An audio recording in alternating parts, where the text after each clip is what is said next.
Hello, my drunken Buddhas. My name is Ben, and today we're going to be talking about what is one of the most important things that I have ever learned, and that is that you cannot think your way out of suffering. It does not work. And in this video, we're going to see why and give you some more effective ideas for doing so.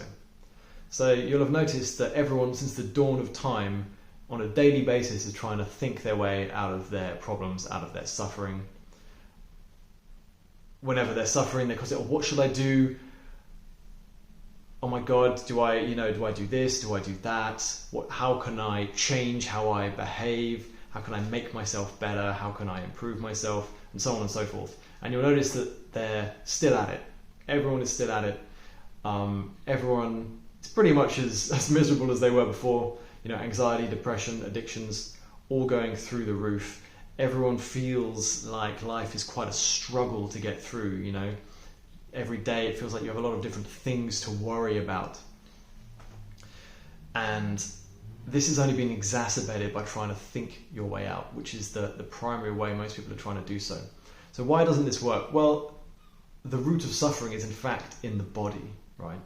And thinking is trying to protect you from that suffering in the body. That's what its actual function is, and we'll get to that in a minute.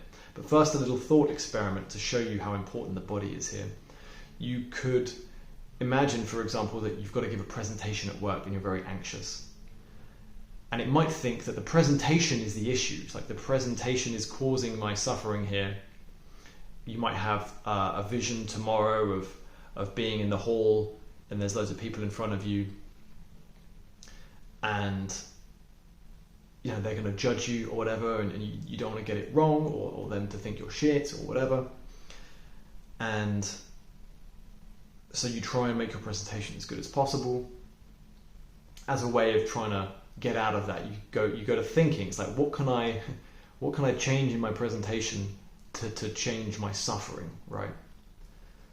But the root of what's actually creating the suffering there is the body. You'll notice if you turn towards the body, there might be tightness in the belly, in the chest, maybe a bit of nausea, a sense of nervousness, all these kinds of things.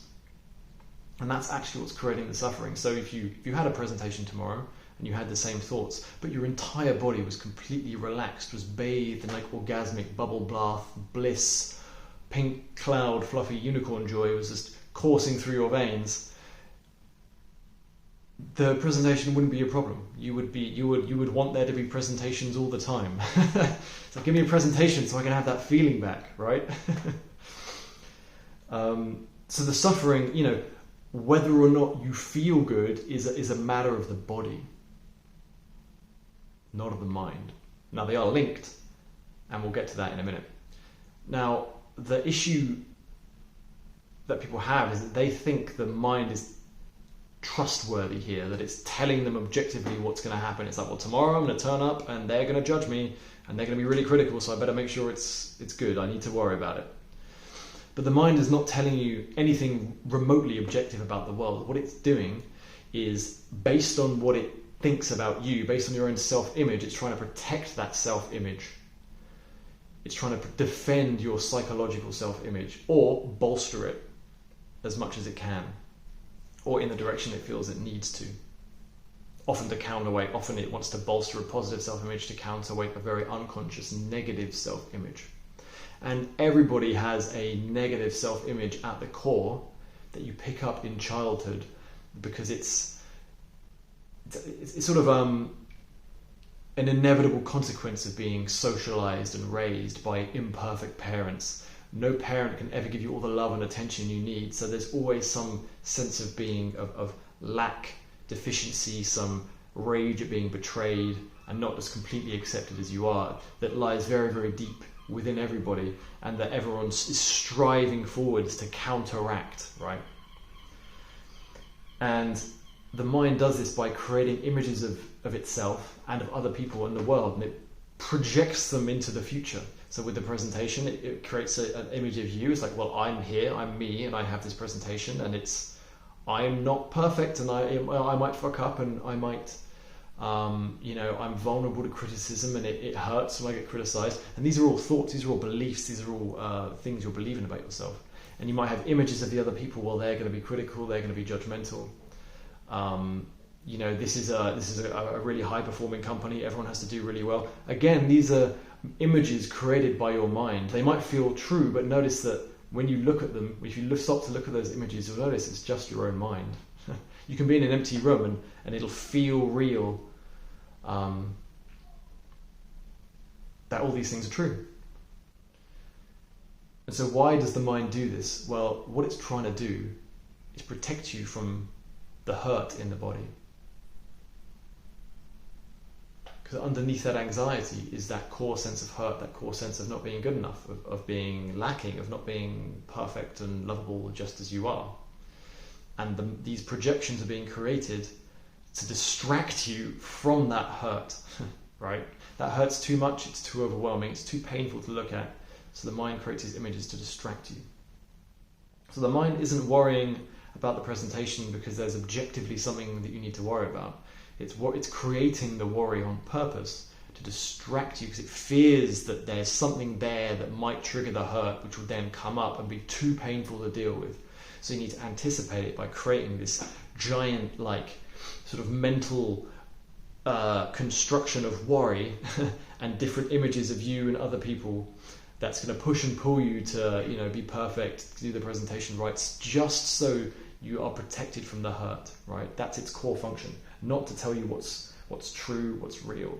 So by engaging in these, trying to think our way out of suffering, we're collaborating with this mechanism, right, of trying to protect ourselves from the hurt. And this works in the short term, right? On the, one day it kind of works, you do the presentation, you make it really, really good, and you're protected from the hurt. But the problem is, after you do that presentation, the mind will briefly relax and go, well, thank God I did all that worrying. So the next day it'll worry a little bit more, the worry will come in again.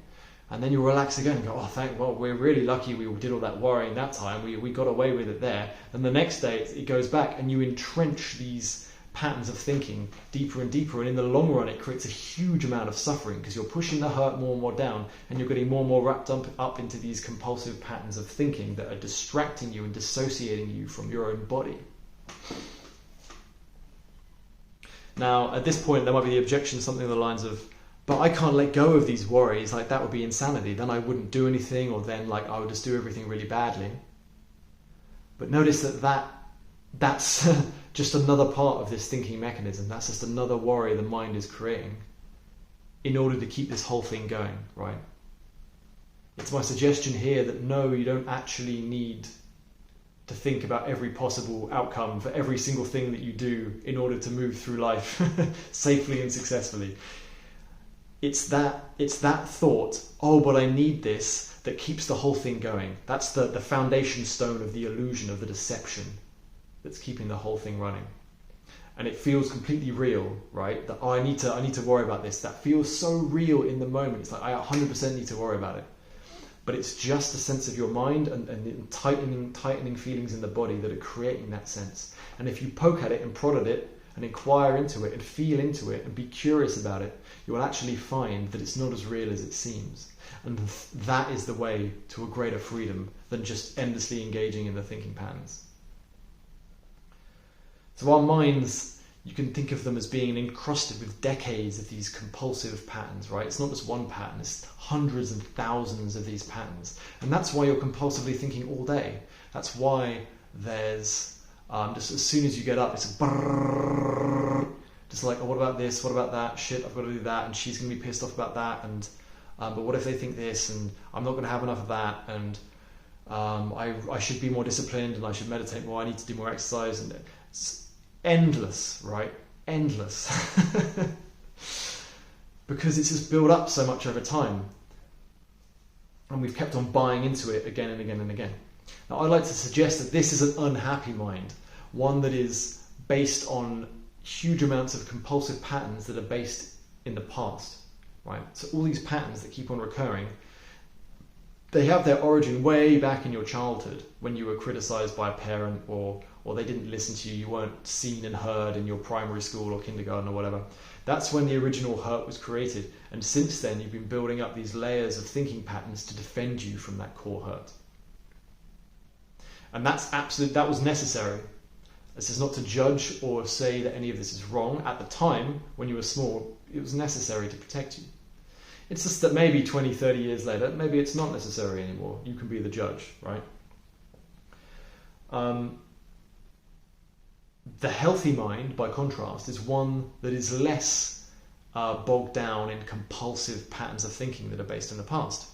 It's open and spontaneous and authentic, and it's flexible. When it goes into a room, it doesn't just immediately go to the same pattern of thought of, oh, what are they going to think of me? Or like needing the attention of certain kinds of people or whatever.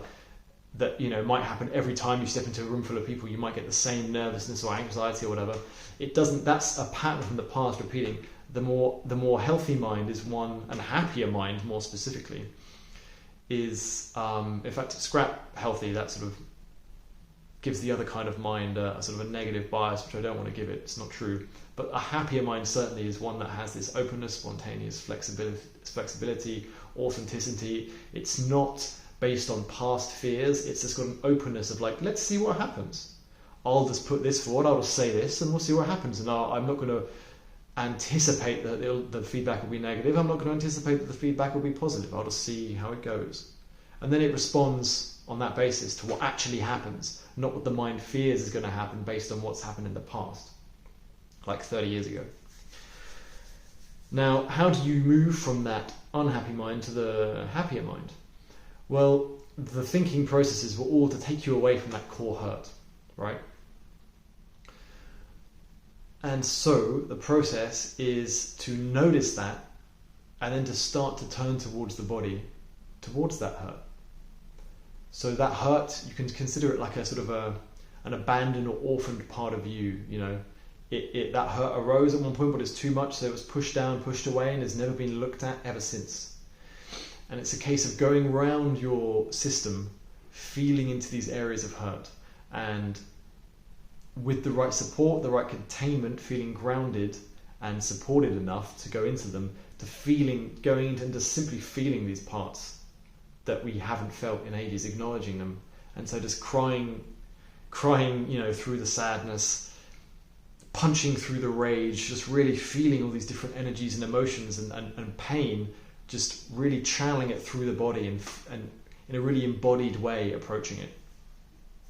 Now this is easier said than done, and it's a long-term process because you'll be surprised at how much stuff is down there. But what happens when you do that is you integrate the hurt, the compulsive patterns of thinking start to fall away. Because when there's no hurt there anymore, when it's been integrated, then there's nothing left to defend. So the patterns can just fall away. They don't need to be there anymore, because they aren't. There's nothing to defend. Simple as that. And that's as you go through life. You know, you have opportunities to integrate this hurt. So it becomes a process of using the challenges that life gives you to turn towards these areas of hurt and integrate them, and have over time you lighten the grooves of these compulsive patterns of thinking, as opposed to ever deepening them. So that's how, as you go through life, you then start to lessen your suffering. Whereas a lot of people, as they go through life, they almost entrench themselves more and more deeply in their suffering by trying to think their way out. And that's fine. You're more than welcome to do that. It's no skin off my nose or anyone else's. But maybe it's not that much fun. Just putting that one out there. So that's what I do. I help people. I guide them and facilitate them through the process of uncovering and safely integrating and processing some of these painful areas of themselves. And so if that sounds up your street, we can just have a quick chat, or just ping me a note with any questions or anything like that. Otherwise, I've got loads of resources and things on my website. You can check it out. It's just down below, drunkenbuddha.net. And I think that's all for today. So peace out, and I'll see you later.